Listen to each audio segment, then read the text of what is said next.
Selamat siang, Bapak Ibu dosen yang saya hormati. Kembali kita Informatika mengadakan series webinar kita yang tahun ketiga ini. 2020, 2021, dan 2022. Ya, ini langkah yang baik karena awal kita melakukan ini ya dengan menampilkan kawan-kawan mahasiswa tim proyek ya. Semoga mereka bisa mempresentasikan lebih baik. Jadi sekali lagi tadi barusan kita sepakat masing-masing tim akan sharing apa yang akan dipresentasikannya 20 menit paling mepet ya. Usahakan kalau bisa 15 menit berapapun pihak yang akan presentasi. Jadi kemudian nanti saya ingatkan masing-masing, mohon disiasati, kemudian 20 menit terakhir kita akan tanya jawab. Mohon bagi Bapak Ibu, kawan-kawan, rekan-rekan mahasiswa menyiapkan pertanyaannya di kolom chat ya. Nanti saya bacakan, nanti kalau memang ada waktu juga boleh langsung bertanya. Hari ini kita akan mendengarkan topik yang sangat menarik yaitu Vehicle Detection from CCTV Images Using Deep Learning yang akan dibawakan oleh Gian Martin CS, kemudian nanti dilanjutkan oleh pengembangan website prediksi cuaca dengan mesin learning yang akan dibawakan oleh Seren Kezia CS. Semuanya adalah mahasiswa Informatika Unpar. Saya persilakan Gian, 15 menit, 20 menit. Paling net. Monggo. Ya, saya izin share screen. Ya. Semoga bisa. Oh, oke, sudah. Bisa. Oke. Nah, selamat siang teman-teman, rekan mahasiswa dan para dosen. Sini kelompok kami akan presentasikan tentang proyek yang kami kerjakan selama mata kuliah Prakdata Science 1 dan Prakdata Science 2. Kelompok kami itu beranggotakan saya sendiri, Gian, lalu Michael, Arthur, dan Yalvi. Nah, bagian selanjutnya akan disampaikan oleh teman saya. Oke, jadi apa sih dari masalah kenapa kita melakukan proyek ini? Jadi proyek ini itu kami lakukan berdasarkan karena adanya kemunculan CCTV yang ada di mana-mana, ada di jalanan. Nah, ada juga petugas yang mengawasinya gitu. Namun problemnya adalah karena sangat banyak kendaraan yang lewat di jalanan, jadi petugas itu akan kewalahan. Oleh karena itu ada butuh suatu bantuan. Nah, bantuan ini akan dibantu dengan cara menghitung jumlah kendaraannya dan apa jenisnya gitu. Selanjutnya, next kita lihat apakah tujuannya. Oke, ya. Tujuan dari proyek kami ini adalah pertama untuk menerapkan dan mengimplementasikan teknik machine learning untuk melakukan deteksi dan klasifikasi kendaraan yang pada suatu gambar. Kemudian dari penerapan teknik machine learning itu menggunakan hasil deteksinya untuk menghitung banyaknya objek sesuai dengan jenis kendaraannya. Kemudian, nah klasifikasi itu seperti apa sih sebenarnya? Nah, klasifikasi itu intinya itu ada sebuah teknik untuk menentukan kelas dari suatu data. Misalnya dalam manusia itu kita tahu kan, oh mobil itu seperti ini, terus oh motor itu seperti ini kurang lebih. Nah, terus tiba-tiba ada satu objeknya kita nggak tahu itu apa sebenarnya. Kira-kira itu masuk ke kelas mana ya? Ya kita lihat ada roda, ada kap mobil, kap apa, terus ada jendelanya gitu. Jadi dia ternyata masuk ke ciri-ciri mobil. Nah, itu untuk kurang lebih klasifikasinya seperti itu. Nah, selanjutnya, dari klasifikasi ini muncullah tekniknya gitu. Salah satu teknik klasifikasi yang kami gunakan itu akan berbasis menggunakan deep learning. Nah, deep learning itu sendiri itu dia itu bagian dari machine learning dan artificial intelligence, bisa dikatakan sebagai subset dari artificial intelligence. Nah, deep learning ini bukan mirip sih sebenarnya, lebih ke terinspirasi dengan cara kerja otak manusia karena cukup mirip gitu. Bisa dilihat dari diagramnya bahwa deep learning itu ada bagian dari machine learning, di mana machine learning itu adalah bagian dari artificial intelligence. Next. Nah, misalnya gini, kasusnya gini. Nah, seperti biasa tadi, misalnya ada motor dan mobil kan yang tadi gitu. Nah, kamu mau ngajarin alien biar tahu nih dia kendaraannya ada apa aja gitu kan. Kalau alien kan ada UFO, ada piring terbang, apalah gitu. Terus manusia kan punya motor, mobil misalnya gitu. Terus dari manusia kamu pelajari dong ini gitu. Oke, saya akan pelajari gitu. Nah, kemudian si alien itu akan mempelajari jenis-jenis kendaraannya itu kayak gimana gitu. Alien bakal ngelihat kan, oh kalau misalnya benda ini itu dia punya ininya, ciri-cirinya loh. Kalau misalnya yang motor ini dia ada ciri-ciri ininya loh, depannya gitu. Terus, nah selanjutnya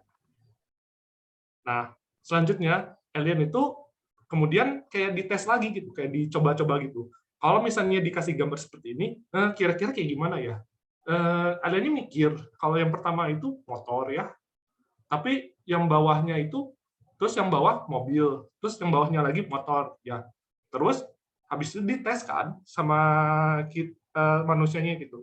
Oh ternyata kamu bener 2 loh dari 3 gitu. Oh oke, saya coba ulangi lagi karena ada yang salah kan. Nah next kita lihat apa yang dilakukan alien selanjutnya. Jadi alien itu belajar lagi gitu. Oh dia ternyata nemuin satu pola lagi gitu. Oh ternyata belakangnya gitu harus dilihat gitu. Motornya juga belakangnya harus dilihat juga gitu. Terus kemudian dites lagi. Datanya sama. Kita asumsikan datanya sama. Ternyata gambar 1, gambar 2 itu menjadi mobil. Yang ketiga itu motor. Dan ketika dievaluasi sama si manusianya, oh ternyata kamu benar 3 dari nebak 3.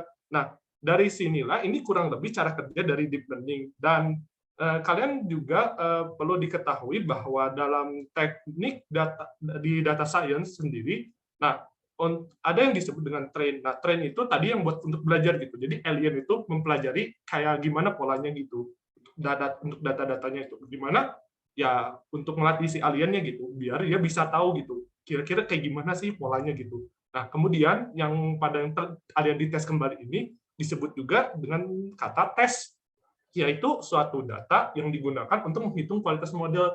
Jadi kan dites dari mobil yang berbeda gitu. Terus oh ternyata 3 dari 3 berarti ya modelnya sudah bagus gitu. Jadi tiga-tiganya udah benar gitu. Tadi kan ada yang 2 dari 3 berarti yang nggak benar itu. Kurang tepat gitu. Next. Nah, kemudian deep learning untuk di proyek ini, kami menggunakan deep learning ini sebagai deteksi dan klasifikasi objek dari suatu gambar. Untuk tekniknya sendiri itu kami menggunakan implementasi RetinaNet. Nah, untuk implementasi RetinaNet, kalian bisa coba untuk melihat GitHub yang link ada di slide ini. Sebagai disclaimer, karena itu ada link GitHub dan itu codingan, itu cukup kompleks sih sebenarnya. Jadi ya kalian kalau baca aja ya itu hati-hati aja sih karena itu cukup kompleks juga sih. Next. Oke, jadi di dalam proyek ini kami menggunakan tahap analisis data di mana tahap analisis ini merupakan tahap analisis data science secara umum gitu. Jadi pertama itu kami menggunakan pengumpulan data. Pengumpulan data ini dilakukan untuk bisa seperti kayak seperti bisa kayak gimana ya datanya gitu, untuk ngumpulin data-datanya dari berbagai sumber gitu supaya nanti bisa diproses gitu. Tanpa data ya prosesnya nggak akan bisa diproses kan. Nah, kedua adalah pemrosesan data. Meskipun data kamu sudah dikumpulin, kamu harus lihat dulu datanya itu bakal kayak gimana. Apakah gambarnya terlalu gede atau terlalu kecil atau bahkan gambarnya salah gitu. Misalnya kita lagi proyek ini bikin apa sih kayak mobil, tiba-tiba ada gambar jerapah kan nggak sesuai kan, ya udah kita nggak usah pakai itu. Yang ketiga, eksperimen. Nah, kita coba-coba gitu. Dari habis pemrosesan data ini, kira-kira dengan menggunakan teknik ini atau menggunakan resolusi gambar seperti ini, bagaimana ya hasilnya gitu. Terus setelah eksperimen dilakukan, akan keluar hasil kan. Nah, kalau misalnya hasilnya bagus, kamu bisa keimplementasiin model supaya kalau buat untuk masyarakat nanti gitu, atau enggak buat dipublikasikan gitu. Kalau misalnya jelek, ya kamu harus kumpulin data ulang gitu. Terus analisis juga kenapa salahnya gitu, apa yang bikin kurang gitu. Kemudian next. Nah, kita melakukan eksperimen pertama dahulu dalam proyek ini. Nah, eksperimen pertama itu untuk mencoba dahulu namanya implementasi RetinaNet, karena kita harus tahu dulu kira-kira RetinaNet itu kayak gimana ya. Untuk gambarnya sendiri itu, gambarnya itu dari dataset COCO 2017.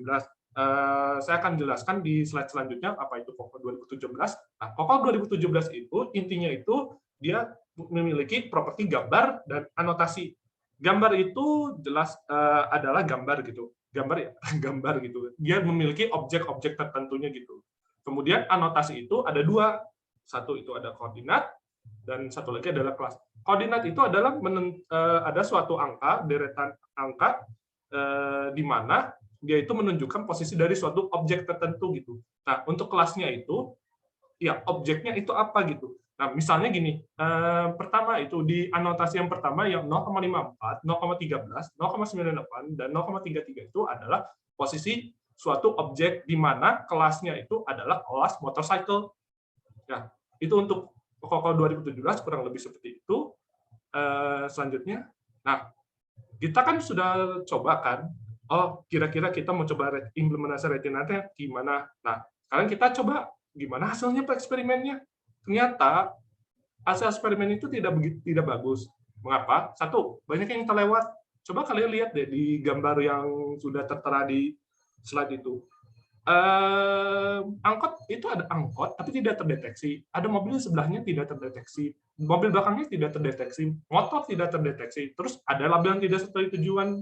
Itu memang benar sih person ya, karena bawa motor ya ada orangnya gitu. Kalau misalnya nggak ada orang itu motor hantu atau apa gitu. Nah, iya sih benar ada personnya, tapi nggak sesuai dengan skop kita kan. Nah, oleh karena itu kita pikir bagaimana kalau kita pakai dataset sendiri. Nah, itulah yang akan kami lakukan di eksperimen yang kedua dan di mana itu akan dibacakan oleh teman saya juga. Ya, next. Oke, selanjutnya pada eksperimen 2 kami mengumpulkan data yang berbentuk video dengan cara merekam jalan raya. Setelah itu data video tersebut diubah ke kumpulan frame lalu diberi label untuk setiap objek kendaraannya. Dalam eksperimen ini kami itu hanya mengelompokkan dua kelas yaitu mobil dan motor. Next. Nah, dalam pelabelan data kami memberikan label untuk setiap objek secara manual dengan menggunakan aplikasi label image. Ada aplikasi namanya label image buat secara manual ngelabelin objek. Nah, di mana hasil pelabelan tersebut berbentuk file XML yang menunjukkan posisi objek dalam gambar beserta si kelasnya yang nantinya akan digunakan dalam pembuatan model. Next. Nah, kami mengumpulkan total 185 gambar yang dibagi jadi tren sebanyak 129 dan tes sebanyak 56 gambar. Tren itu digunakan untuk melatih model dan tes itu digunakan untuk menguji seberapa bagus model tersebut. Jumlah total objek tiap kelas untuk motor sebanyak 919 dan mobil sebanyak 266. Next. Nah, pada eksperimen 2 ini, kami mendapatkan model dengan tingkat ketepatan sebagai berikut. Yang seperti dapat dilihat dalam tabel, angka-angka tersebut merupakan angka-angka yang nunjukin berapa banyak prediksi yang dihasilkan untuk dari model tersebut sesuai dengan dataset aslinya. Dari gambar sebelah kanan menunjukkan hasil deteksi model. Pada hasil deteksi ini dihasilkan seberapa besar persentasi benarnya gitu. Untuk mobil 83%, dan untuk motor 79%, untuk global secara 83%. Angka persen deteksi yang benar tersebut secara posisi dan kelasnya terhadap data yang ada di dalam dataset. Next. Nah, selanjutnya perbandingan eksperimen 1 dan 2. Dalam eksperimen 1 ini terdapat label yang tidak sesuai dan objeknya masih sedikit terdeteksi. Sedangkan pada eksperimen 2 lebih banyak kendaraan yang terdeteksi labelnya dan label hanya fokus kepada kendaraannya saja. Next. Nah, permasalahan yang terjadi dalam eksperimen 2 yaitu sudut pandang yang berbeda, jadi nyebabin pola objek tersebut juga berbeda. Next. Nah, selain itu, untuk objek mobil yang jauh dan yang dekat memiliki perbedaan pola, di mana yang jauh akan hanya terlihat si bagian depannya aja, kalau misalnya yang dekat itu lebih panjang kelihatannya, seperti yang ada pada gambar. Next. Selanjutnya, dalam eksperimen 3, kami bertujuan untuk memperbaiki kesalahan yang kami temukan di eksperimen 2, lalu kami menambah kelas baru berupa sedan, dan mobil tuh jadi mobil non sedan kami kelompokannya. Next. Nah, dikarenakan dalam eksperimen 2 ada perbedaan sudut pandang, oleh karena itu kami inisiatif buat ngambil data dari satu sudut pandang aja, yaitu sudut pandang arah kiri atas. Next. Nah, selain itu kami juga merubah pelabelan untuk mobil dengan cara melabeli bagian depan atau kepalanya saja. Next. Kami mengumpulkan total sebanyak 363 gambar dibagi untuk tren sebanyak 253 dan tes sebanyak 110 gambar, di mana total jumlah objek tiap kelasnya dapat dilihat rinciannya pada tabel berikut. Next. Nah, pada eksperimen 3 kami mendapatkan hasil ketepatan model di mana untuk mobil sebesar 81%, motor 61%, sedan sebesar 61% juga, dan keseluruhan sebesar 67% ketepatannya. Next. Nah, selanjutnya perbandingan eksperimen 2 dan 3. Dalam eksperimen 2 ini, terdapat mobil atau non-sedan yang berdekatan, tidak terdeteksi. Lalu sedan terdeteksi masih sebagai mobil atau non-sedan. Untuk eksperimen 3, pendeteksian sedan masih salah. Dan untuk mobil non-sedan terdeteksi di bagian depannya, seperti yang sudah dirubah labelnya pada bagian yang awal tadi. Next.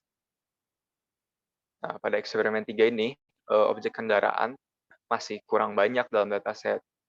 Objek kendaraan masih kurang banyak dan juga kelas sedan sulit untuk didapatkan. Oleh karena itu, dapat dilihat dalam grafik bahwa hanya ada 127 jumlah objek sedan.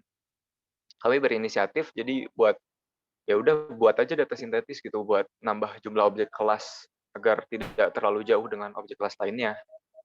Next. 5 menit lagi Nah, ya kawan-kawan. Selanjutnya, kami bertujuan untuk memperbaiki kesalahan kami yang di eksperimen 3, lalu kami menambah kelas baru, yaitu truk dan bus. Next. Nah, pada eksperimen ini, kami membuat data sintetis untuk memperbanyak jumlah objek di tiap kelas agar jumlahnya tidak terlalu jauh. Pertama-tama kami mengumpulkan gambar seperti bus, truk, dan sedan, dibuang background-nya. Lalu menjadi potongan gambar satuan, setelah itu potongan tersebut ditempelkan ke dalam gambar jalan raya yang kosong, dan akhirnya gambar-gambar tersebut diberi label di tiap objeknya secara manual. Next. Kami mengumpulkan total sebanyak 686 gambar dibagi ke train sebanyak 480 dan tes sebanyak 206 gambar, di mana lebih detailnya dapat dilihat pada tabel di bawah itu. Next. Pada eksperimen 4, kami mendapatkan hasil ketepatan model sebesar mobil non-sedan sebesar 92, motor sebesar 76, sedan sebesar 97, bus 98, truk 96, dan secara global secara 91% ketepatannya. Next. Selanjutnya untuk perbandingan eksperimen 3 dan 4. Dalam eksperimen 3, truk masih terdeteksi sebagai mobil atau non-sedan, dan untuk bus masih belum terdeteksi. Sedangkan pada eksperimen 4, truk dan bus sudah terdeteksi dalam objek. Dan objek yang terdeteksi juga jauh lebih banyak. Next. Nah, pada eksperimen 4 ini, metode pembuatan data sintesis masih kurang tepat. Jadi, karena seharusnya pembuatan data sintetis itu dibuat lebih realistis, di mana tidak semua objek tidak terlihat dengan jelas. Kan kalau realistis tuh banyak yang ketutupan atau buram atau apa gitu. Akibatnya ketika diuji atau dilakukan testing, objek jadi lebih mudah terdeteksi, sehingga model dihasilkan jadi kurang terlatih. Next, dibacakan oleh teman saya. Oke, jadi dari hasil eksperimen tadi kita udah bikin model. Nah, modelnya itu ini perlu kita implementasi dengan cara membuat perangkat lunak. Nah, jadi dalam pembuatan perangkat lunaknya, pertama kita bikin mockup dulu buat bikin biar ada gambaran aja nanti mau tampilan akhirnya gimana sama fitur-fiturnya apa aja gitu. Nah, gambar di kiri ini nunjukin mockupnya dan gambar di kanan hasil perangkat lunak akhirnya. Oke, sekarang langsung demoin aja. Saya demoin. Nah, perangkat lunaknya gini. Jadi perangkat lunaknya kami bikin berbasis web dengan menggunakan framework Python namanya Flash. Nah, di bagian atas ini bisa milih modelnya. Di sini ada 3 model dari eksperimen 2, 3, dan 4. Terus saya pertama milih eksperimen 2 dulu. Nah, terus bisa milih file gambar, submit, terus detect.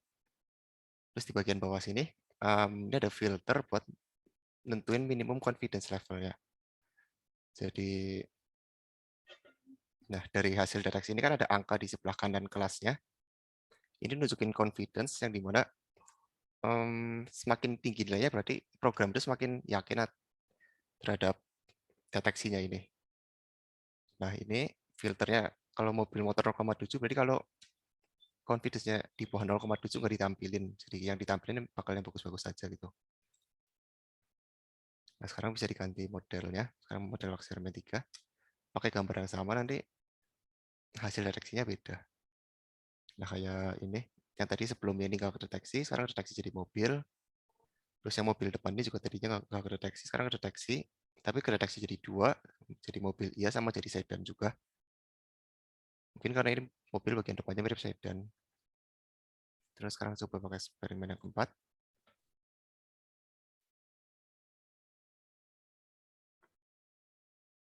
Nah, ini baru hasilnya paling benar lah. Mobil ini kedeteksi, motor kedeteksi sebagai motor juga. Mobil yang depan sekarang kedeteksi jadi mobil. Terus yang di belakang ini deteksi sebagai truk. Soalnya ada masih beberapa kayak yang di belakang ini ada truk juga tapi nggak deteksi. Terus motor-motornya nggak kedeteksi juga. Motor yang depannya juga malah jadi nggak kedeteksi. Oke, di bagian bawah sini, saya cuma nunjukin rincian aja objek yang deteksi. Total ada berapa, terus per kelasnya ada berapa, sama ada grafiknya nunjukin itu. Ini juga bisa diganti-ganti sebenarnya buat ganti filternya. Kalau diturunin ntar bakalan munculnya semakin banyak yang deteksi. Tuh, tapi jadi misalnya deteksi-deteksi yang kurang bagus lah, kurang yakin programnya. Oke, sekian demonya. Jadi kesimpulan dari proyek kami, kami telah lumayan berhasil lah membuat model deteksi kendaraan dengan menggunakan teknik retina tadi. Walaupun sebenarnya hasil modelnya masih kurang bagus, yang karena tadi itu datanya kurang banyak sama kurang variatif. Jadi walaupun tadi angka ketepatannya sebenarnya tinggi, tapi itu karena data tesnya juga data yang mirip-mirip semua, jadi gampang dapat nilai tingginya gitu. Tapi kalau dicoba di data yang agak beda, ntar langsung kurang bagus hasilnya, langsung nggak kedeteksi lah gitu. Jadi intinya kalau mungkin pada proyek kami, walaupun nggak perlu bikin kode, nggak perlu banyak coding, karena teknik-teknik implementasi gitu biasanya udah ada, tinggal pakai, tapi kita tetap perlu buat paham teknik cara kerjanya itu gimana. Biar nanti kita bisa nyiapin data sama ngeproses datanya disesuaikan sama tekniknya biar hasilnya bisa maksimal. Biar lebih efektif aja gitu. Oke, Gayan, sudah lewat 1 menit. Oh iya, udah selesai kok. Ya. Sekian dari kelompok kami. Oke, thank you Jayan dan CS. Ya, kita beri a clap ya, tepuk tangan virtual ya buat tim ya. Thank you, sangat bagus sekali. Nanti kita akan diskusi. Kita lanjutkan dengan kelompoknya Sharon dan kawan-kawan ya. Silakan Sharon siap-siap. 15 menit, 20 menit paling lambat. Silakan sharing screen. Oke, yang berjudul website prediksi cuaca dengan mesin learning. Monggo, Sharon. Selamat pagi semuanya. Tes-tes apakah suara saya sudah terdengar? Sangat terdengar. Oke, kita mulai saja. Kami akan mempresentasikan mengenai website prediksi cuaca. Siapa ini? Namanya siapa ini? Saya Dimas Kurniawan, Pak. Dimas Kurniawan, oke. Berikut merupakan anggota kelompok kami yang turut serta membuat website ini. Ada Sharon Kesia, Versil Oktoviani, Dimas Kurniawan, Wisal Nathanael, dan Permananda Setio. Next. Berikut merupakan timeline dari presentasi kami. Dimulai dari tugas besar PPDP dan Nanpro, beserta deskripsi mata kuliahnya, diikuti latar belakang dan deskripsi website, kemudian ada pembuatan model klasifikasi. Setelah itu, ada pelaksanaan atau eksekusi proyek. Next, dilanjutkan dengan demo pemanfaatan GitHub, dan terakhir demo website atau program itu sendiri. Next. Tugas besar PPDP dan Manpro digabung karena ada keterkaitan.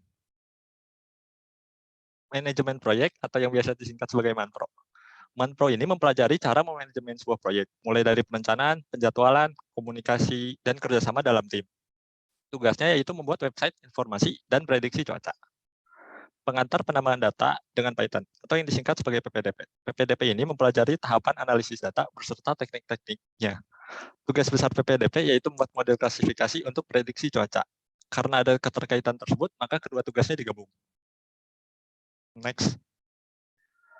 Setelah itu, kita akan menjabarkan latar belakang pengembangan dan deskripsinya. Next. Diawali dari masalah, yaitu kebutuhan informasi cuaca, apakah hari ini dan besok akan hujan. Pada saat orang berpergian untuk mengadakan suatu acara tertentu. Kemudian, kita ke tujuan. Pertama-tama, membuat model klasifikasi untuk melakukan prediksi cuaca, hujan atau tidak hujan. Kedua, membuat prototipe website untuk menampilkan informasi data cuaca dan prediksi yang berdasarkan model yang dibuat. Next slide. Kemudian kita beralih ke deskripsi website, Weathery. Weathery ini merupakan sebuah website yang memberikan informasi dan prediksi cuaca menggunakan data kota-kota di Australia dari tentang tahun 2007 hingga 2017. Berikut merupakan contoh screenshot dari Weathery. Next slide. Adapun fitur-fitur pada website yang kami buat yaitu, satu, mencari cuaca di sebuah kota pada tanggal tertentu, dalam minggu tertentu, maupun bulan tertentu. Next. Fitur kedua yaitu melihat grafik data cuaca jika yang dicari dalam rentang 1 minggu atau 1 bulan. Next. Dan terakhir yaitu melihat prediksi cuaca apakah hari ini dan besok hujan, beserta akurasi pada suatu kota dengan parameter yang dipilih. Next. Selanjutnya kita beralih ke pembuatan model klasifikasi. Next. Sebelum lebih jauh, saya perlu terlebih dahulu menjelaskan istilah-istilah yang biasa digunakan dalam penambangan data. Untuk menjelaskan ke depannya, pertama-tama kita akan menjelaskan apa itu tentang dataset, kemudian fitur, label, record, dan terakhir klasifikasi. Next. Pertama, dataset, yaitu merupakan sekumpulan record yang memiliki satu buah fitur yang menyangkut suatu topik tertentu. Next. Kedua, fitur, yaitu merupakan data field yang menggambarkan karakteristik atau sifat dari data objek. Pada gambar, yaitu yang diberi kotak warna merah. Next. Kemudian label, yaitu fitur yang didapatkan dari hasil yang diprediksi. Pada gambar yang warna merah, yaitu rain today atau rain tomorrow. Next. Kemudian record. Record yaitu kumpulan field yang merepresentasikan sebuah objek atau kejadian. Pada gambar yang sudah kami kotak warna merah juga. Next. Dan terakhir klasifikasi, yaitu menebak label test set berdasarkan fitur dan label yang telah diketahui dari training set. Klasifikasi merupakan bagian dari machine learning. Kita menggunakan dua dataset, yaitu training set dan test set. Training set merupakan tes yang digunakan untuk mencari pola atau aturan. Misalkan ada training set seperti demikian, evaporation high, temperature high, rain today-nya yes. Evaporation high, temperature low, rain today no. Evaporation low, temperature high, rain today yes, dan evaporation low, temperature low, rain today no. Sehingga nanti jika pola sudah diketahui, maka machine learning bisa memprediksi test set. Misalkan pada test set evaporation high, temperature high, machine learning bisa mengetahui kalau itu akan hujan hari ini. Berikut juga untuk evaporation-nya low, temperature low, maka akan tahu. Dan today-nya hari ini no juga. Next. Setelah itu kita ke bagian yang baru, yaitu tahap pembuatan model klasifikasi. Pertama, dalam melakukan sesuatu, kita perlu melakukan pengamatan terlebih dahulu. Oleh karena itu, jika berhubungan data, kita melakukan pengamatan atau eksplorasi terhadap data tersebut, atau yang biasa disebut sebagai eksplorasi dataset. Saat eksplorasi, kita dapat melihat jumlah record statistik dataset tersebut dan apakah data bersifat kotor atau tidak. Untuk data bersifat kotor akan saya jelaskan bersama dengan presentasi. Next. Pada kali ini, kami akan menggunakan dataset yang bernama weatherhouse.csv, yaitu data cuaca di kota-kota di Australia dari rentang waktu November 2007 sampai Juni 2017. Dataset tersebut terdapat data cuaca untuk 49 kota di Australia. Jumlah fitur yang terdapat di dataset yaitu sebanyak 23 fitur dan recordnya sebanyak 145.461 record. Next. Selanjutnya kita ke tahapan berikutnya, yaitu statistik dataset. Berikut merupakan tabel statistik dataset. Dari tabel ini kita dapat menentukan apakah data bersifat kotor atau tidak. Yang dimaksud data bersifat kotor yaitu apabila di luar penalaran. Seperti misalnya pada contohnya, evaporation atau data cuaca hujan bernilai negatif. Jika hari tersebut hujan, maka seharusnya lebih besar daripada 0. Jika tidak hujan, 0. Maka harusnya nilainya 0. Untuk kasus ini karena evaporation 0 dan yang fitur-fitur lainnya menurut kami masih masuk dalam penalaran, maka dataset tersebut tidak kotor atau masih bersifat bersih. Untuk metode statistik, kita dapat menentukan sebuah pencilan berdasarkan Q1, Q2, dan Q3-nya. Next. Pembersihan data. Pembersihan data ini adalah upaya kami agar aturan yang dihasilkan klasifikasi lebih baik. Seperti yang diketahui, cara kerja komputer bergantung dari apa yang dimasukkannya. Jika hasil dimasukkan buruk, maka hasil yang diterima akan buruk, atau yang disebut sebagai garbage in, garbage out. Untuk kita lebih lanjut mengenai pembersihan data dan bagaimana cara penanganan data yang bersifat kotor akan diajarkan di kuliah PPDP. Dapat diambil jika berminat. Kemudian kembali lagi ke dataset yang kami gunakan. Berdasarkan pengamatan visual, kami menemukan adanya data yang bersifat kotor, yaitu NaN, dan dari metode statistik kami menemukan terdapat pencilan. Next. Pertama, kita ke data yang mengandung pencilan atau outlier terlebih dahulu. Berdasarkan metode statistik yang diajarkan di kelas Statcom, didapati adanya pencilan seperti pada contoh baris kelima di kolom evaporation. Pencilan dapat terjadi karena salah input, kejadian di luar normal lainnya. Next. Untuk penanganannya, kami mengganti data yang bersifat pencilan tersebut dengan rata-rata dari fitur tersebut. Seperti pada contohnya yang tadi itu diganti menjadi 3,8. 4,8 maksudnya. Kemudian next. Selain pencilan, kami juga menemukan adanya data yang bersifat kotor berdasarkan pengamatan visual, yaitu data yang bersifat NaN. NaN ini bisa dikarenakan salah input, salah konversi, ataupun kosong, dan lain sebagainya. Next. Untuk penanganannya sama seperti yang pencilan. Kami mengganti rata-ratanya dengan median juga, atau nilai yang rata-rata. Next. Setelah data bersih, maka kita akan menentukan algoritma mana yang akan digunakan untuk melakukan eksperimen. Eksperimen kali ini yang kemudian akan diimplementasikan pada website. Next. Eksperimen kali ini yaitu untuk membandingkan algoritma yang memberikan prediksi paling banyak benar. Yang paling banyak benar dalam hal ini disebut juga akurasi tinggi. Di kelas pengembangan data diajarkan 4 algoritma klasifikasi, yaitu K-nearest neighbor atau KNN, naive Bayes, decision tree, ataupun random forest. Next. Berikut merupakan hasil eksperimen yang kami dapatkan. Untuk akurasi terbaik terdapat pada algoritma naive Bayes. Dapat terlihat secara presentasinya dia yang tertinggi. Untuk waktu pencarian aturan tercepat adalah decision tree, namun perlu diketahui terlebih dahulu, waktu pencarian hanya dilakukan 1 kali di awal saja atau pada tahap pembuatan. Dan untuk algoritma KNN dan random forest, waktu termasuk waktu pencarian parameter untuk algoritma. Dan waktu untuk prediksi berdasarkan aturan yang tercepat adalah naive Bayes. Berdasarkan eksperimen kami memilih algoritma naive Bayes karena akurasinya terbaik dari keempat algoritma dan waktu penggunaannya juga yang tercepat. Next. Setelah menemukan algoritma yang terbaik, kita akan melakukan pembuatan model diikuti dengan integrasinya. Next. Pertama-tama kita ke pembuatan model terlebih dahulu. Seperti yang sudah dijelaskan, kami menggunakan algoritma naive Bayes dan pembuatan model untuk setiap kotak dan seluruh kombinasi 2 sampai 6 fitur yang digunakan. Adapun fitur yang digunakan seperti humidity, cloud, pressure, evaporation, wind speed, dan temperature. Untuk labelnya ada rain today atau rain tomorrow. Yang berisikan apakah true or false, besok hujan atau tidak. Misalkan ada tabel seperti ini. Ini pertama kita akan menjelaskan analogi naive Bayes terlebih dahulu.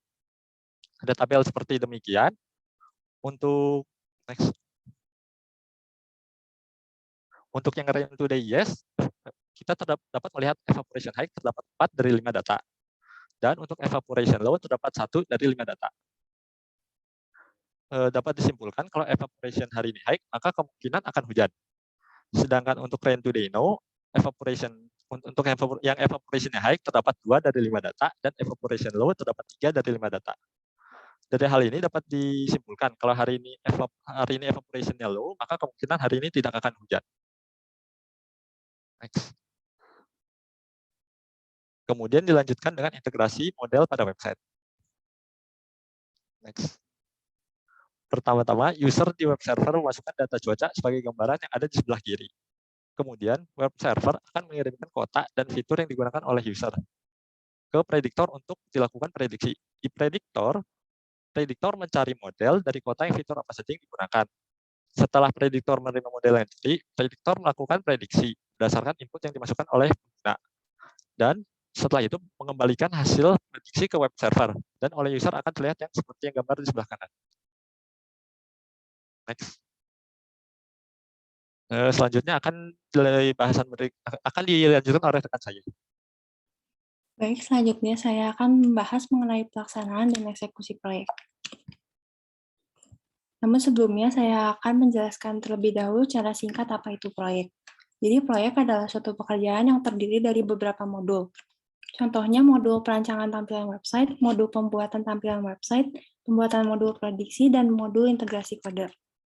Modul yang satu dengan modul yang lainnya itu saling berkaitan, sehingga terdapat modul yang hanya dapat dikerjakan setelah modul lain selesai. Misalkan, modul perancangan tampilan website harus selesai dikerjakan sebelum modul pembuatan tampilan website dapat dikerjakan. Begitu pula modul integrasi kode. Modul harus baru dapat dikerjakan jika modul pembuatan tampilan website dan modul pembuatan prediksi sudah selesai dikerjakan. Karena proyek merupakan suatu tugas yang besar dan tidak mudah, maka harus dikerjakan dalam tim. Oleh karena itu, dibutuhkan kolaborasi dan komunikasi tim yang baik agar proyek dapat sukses. Cara kolaborasi tim kelompok kami 5 menit lagi. Ya, Pak. Yaitu dengan melakukan pembagian tugas di mana setiap anggota mengerjakan satu modul yang nantinya akan digabungkan menjadi satu sebuah sistem. Oleh karena itu, dibutuhkan suatu tools untuk memudahkan penggabungan hasil pekerjaan tersebut. Tools yang kami gunakan yaitu GitHub. Mengenai GitHub akan dibahas pada slide berikutnya. Selain kolaborasi tim, dibutuhkan pula komunikasi tim yang baik untuk mencegah terjadinya miskomunikasi. Kelompok kami memanfaatkan media sosial seperti Line dan Discord untuk berkomunikasi. Selain itu, untuk memantau progres, setiap minggunya kami berkomunikasi secara daring atau online menggunakan Google Meet atau Zoom. Selanjutnya adalah Git. Seperti yang telah disebutkan sebelumnya, kami memanfaatkan Git untuk mengerjakan proyek ini.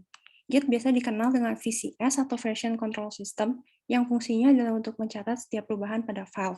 Oleh karena itu, Git memudahkan tracing jika terdapat error pada program. Sebagai contoh, misalnya suatu proyek terdiri dari 3 branch, yaitu branch Andi, branch Min, dan branch Bobby. Setiap lingkaran ini menunjukkan sebuah commit, yaitu fungsinya untuk menyimpan perubahan yang dilakukan beserta dengan keterangannya. Misalkan Andi mengerjakan modul informasi tampilan website, dan Bobby mengerjakan modul untuk prediksi.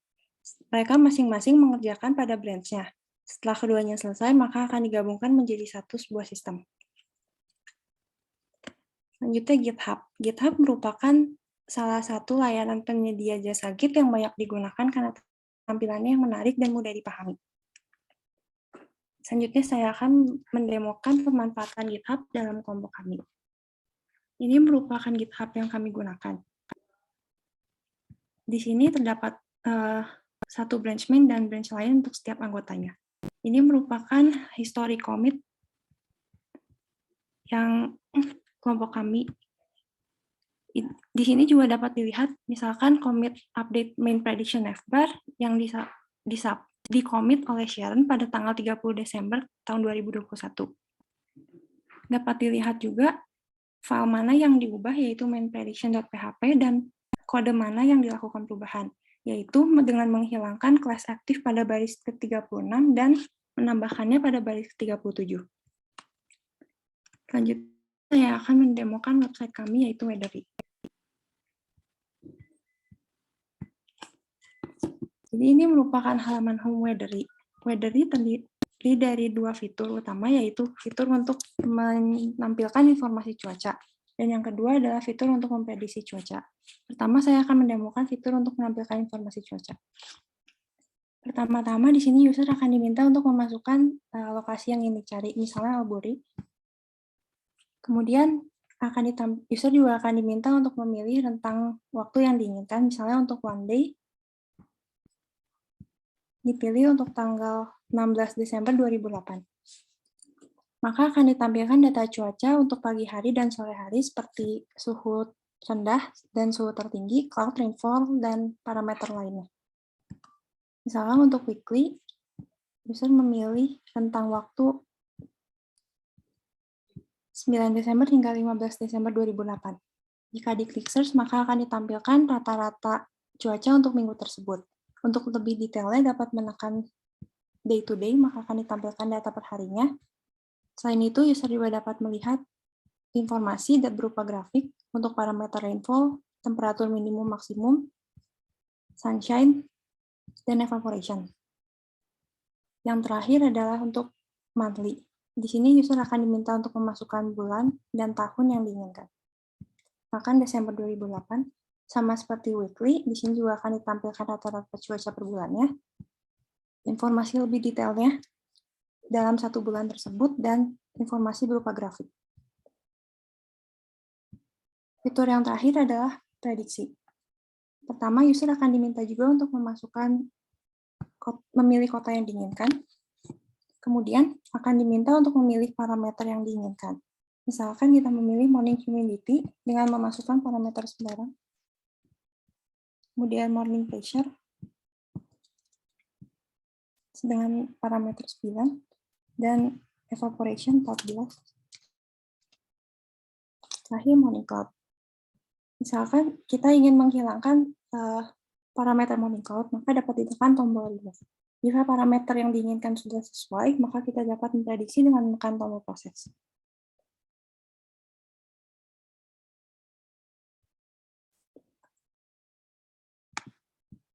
Maka nantinya akan ditampilkan hasil prediksi tersebut.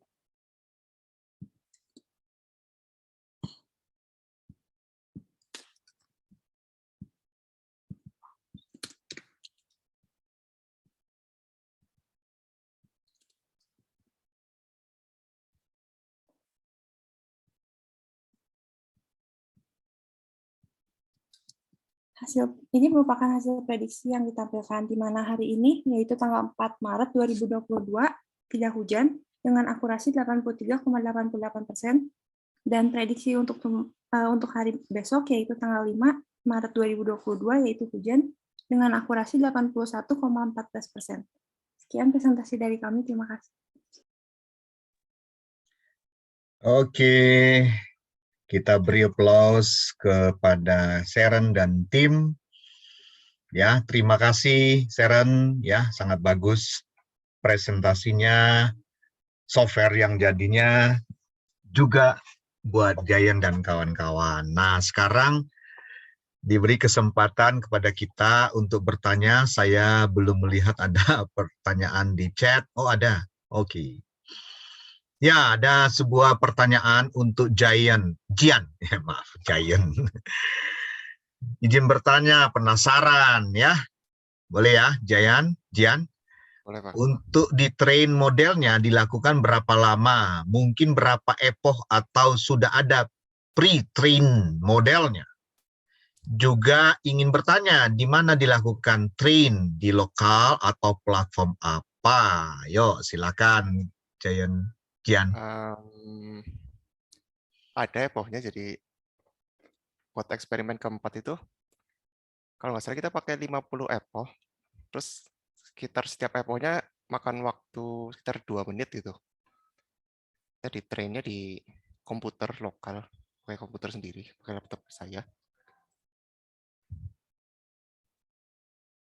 Tadi pertanyaannya, apakah ada menggunakan pre-train atau justru bukan? Tidak, Bukan. ya, clear ya. Jadi dia tidak menggunakan pre-train model, ya, dilakukan di lokal. Oke, thank you, selesai ya. Ada pertanyaan lagi dari kawan-kawan? Silakan di chat atau langsung dari Bapak Ibu dosen. memberi apresiasi dan memberi sebuah koreksi atau jangan koreksi lah, nanti aja kalau koreksi mah. Pertanyaan.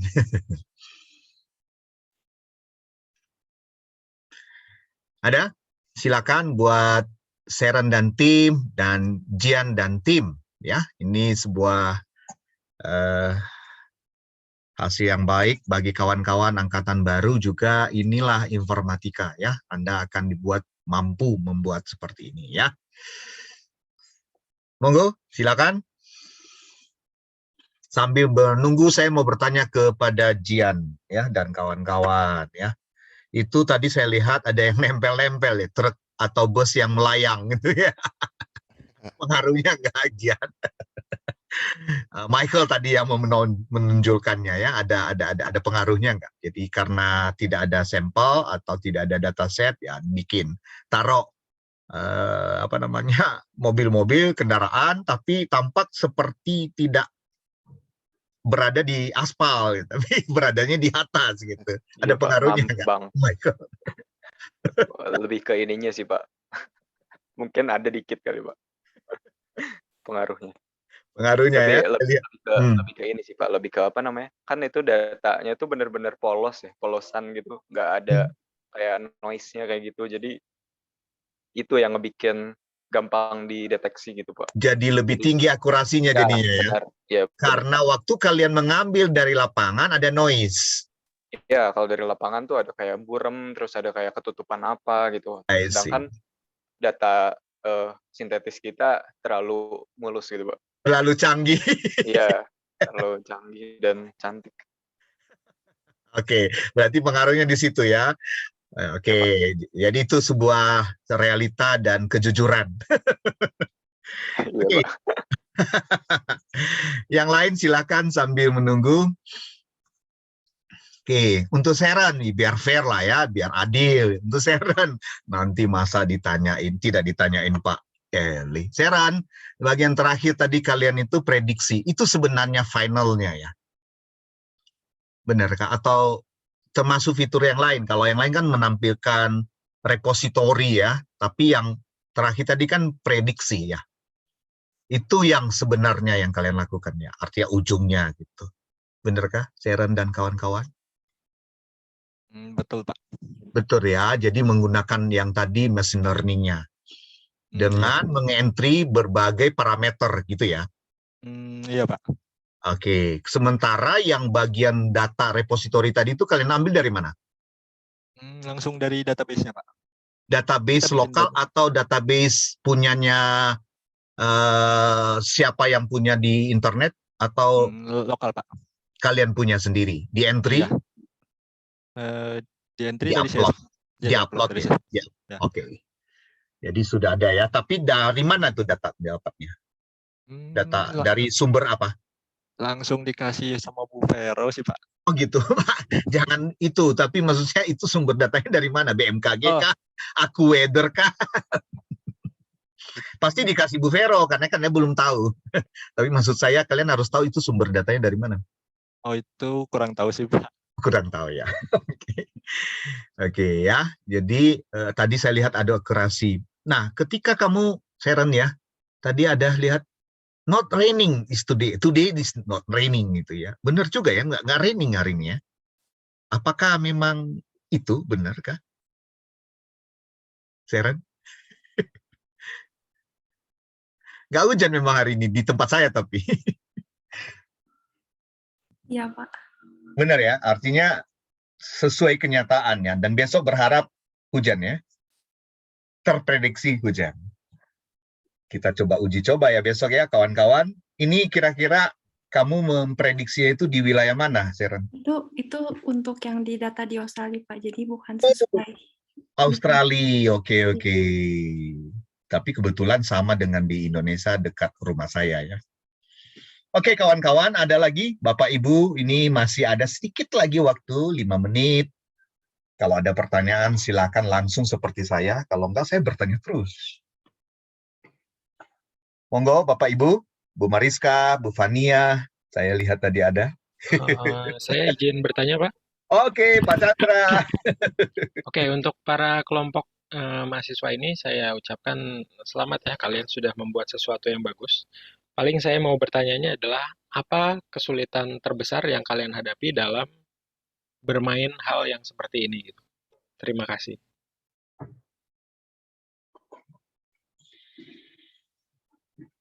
Silakan, kesulitan Jian dulu, CS. Kesulitan tentang pas tahapan data science-nya sih, banyak kan kumpulin datanya itu susah, jadi buat kendaraan kayak bis, truk itu susah dicarinya. Kalau rekam di jalan, soalnya jarang ada bis, truk itu yang lewat-lewat. Jadi ya harus pakai data sintetis. Di mana itu? Kalau di Cimahi sih banyak kan? 1:10. Jalan nasionalnya tuh, kalian datang ke jembatan Ciberem itu pasti ada banyak. Di Ciberem juga nggak terlalu banyak, Pak. Tapi ada sih beberapa gitu. Ya, kalau sedan juga cuman dikit gitu. Ya, kalau sama dibanding motor sama mobil, ya banyakan motor lah. Jadi kalau mau benar-benar rata susah, Pak. Oke. Sip. Ya, gitu. Ya, itu yang paling sulit ya. Kalau Seren, tuh pertanyaan Pak Chandra tuh yang paling sulit dalam proses semua ini. Mungkin dari kelompok kita ini karena merupakan gabungan 2 mata kuliah, Pak. Dan yang ambil mata kuliah PPDM itu cuma 1, jadi agak susah berkomunikasinya, nyambunginnya. Jadi mau tidak mau harus ngajarin dulu ya, Seren? Iya, Pak. Ya, oke. Terjawab, Pak Chandra? Sudah, Pak. Terima kasih, Pak. Terima kasih ya. Ini Pak Chandra menjawab supaya didengar oleh kawan-kawan angkatan yang akan mengambil kuliah proyek ini ya. Angkatan 2021 yang hadir hari ini. Ya, thank you sudah hadir. Ada pertanyaan, permisi mau nanya dari angkatan 2017. Untuk cuaca akurasinya dari mana ya? Gitu. Oke. Seren. Itu akurasi dari model. Cara tahu kita dapat persentasenya tuh kita bagi datanya. Tadi kan ada data 145.000 record. Kita bagi 30% untuk ngetes dan 70% untuk trainingnya. Atau untuk melatih model. Nah, setelah dilatih yang 30% itu kita pakai buat nyobain gitu si modelnya berapa persen gitu yang benernya. Nah, itulah model akurasinya. Oke, jadi itu berdasarkan tabel ya? Iya, Pak. Ya, apa namanya tabel itu? Adakah? Ada 4 kuadran itu ya? Benar kan? Ya. Kelvin udah ngambil belum mata kuliah itu? Untuk menentukan akurasi itu di situ. Ya, jadi tidak langsung bagi-bagi seperti presentasi biasa. Begitu ya, Dimas? Ya, Dimas? Iya, Pak. Oke. Ya, gitu Kevin. Cukup puas, Kelvin? 2017, sudah lama nggak ketemu dengan Kelvin. Ada lagi kawan-kawan? Ini 2 menit lagi saya beri, bukan 10.45, bukan 11.45, biar agak sedikit lebih cepat kawan-kawan yang mau sholat juga bisa. Oke. Oh, kirain berdasarkan humidity. Oh, beda. Oke. Jadi humidity juga presentasi gitu ya. Ya, tadi memang humidity presentasi juga ya. Benar ya, Seren dan kawan-kawan? Satuannya persentase kan, humidity itu. Dikiranya, Kelvin tadi dikiranya itu berdasarkan itu. Bukan ya, Seren ya? Halo, Seren? Bukan, Pak. Bukan, Pak, ya. Nah, ya bukan ya, Kelvin ya. Walaupun itu satuan persentase juga. Itu akurasi prediksi ya. Akurasi prediksi. Gitu ya Serennya? Kok saya yang jawab malah. Oke. Benar ya. Oke. Ada lagi kawan-kawan, Bapak Ibu, ya ini luar biasa mahasiswa informatika. Siapa dulu dosennya dong? Ada Ibu Vero di sini. Dan rekan-rekan dosen yang membimbing. Banyak Pak. Banyak dosennya katanya. Oke, thank you. Luar biasa itu. Itu approval dari seorang mahasiswa kepada dosennya. Oke, sangat luar biasa. Oke, kawan-kawan, kalau tidak ada sangat baik presentasi webinar kita hari ini. Bapak Ibu yang dari luar informatika, terima kasih untuk atensinya.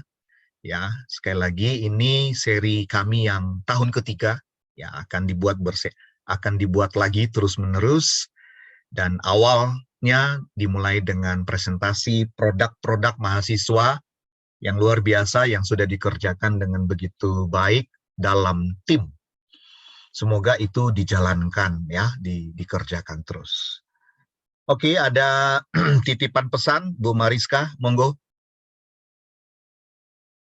Nitip Silakan. sedikit Pak Eli, 2 Yuk. minggu lagi webinar kita diisi oleh Vice Presidennya BCA, Pak. Minggu depan. Kapan? 2 minggu lagi. 2 minggu lagi tanggal 18 tentang Iya. topik. Pengisinya adalah Presiden Topik. IT BCA tentang microservices di BCA. Oke, ya, Bapak Ibu dan rekan-rekan mahasiswa ya. Stay tune di mana? Di Instagram kita ya. Di Instagram kita ya, subscribe. Subscribe, lupa. Minggu lagi kita punya tamu ya. Oke, ya. Dan juga rekan-rekan yang di luar informatika, silakan subscribe di Instagram kami agar dapat info terus ya. Webinar series kami yang akan kita buat konsisten sepanjang tahun 2022. Begitu ya Bu Mare? Semoga rekan-rekan bisa mendapatkan wawasan, pengalaman ya, dan sambil juga bisa saling mengenal. Oke, thank you. Kalau tidak ada lagi, ini like, subscribe, and share. Oh iya benar, like and subscribe and share. Oke, ya. Dan jangan lupa bunyikan lonceng ya, betul ya. Oke, Bapak Ibu, terima kasih untuk atensinya. Hari ini kita udahin. Sampai ketemu 2 minggu yang akan datang dengan pembicara kita dari BCA. Selamat siang, sampai ketemu lagi Bapak Ibu dan kawan-kawan mahasiswa. Thank you, Sharon, Jian, dan tim. Terima kasih, Pak.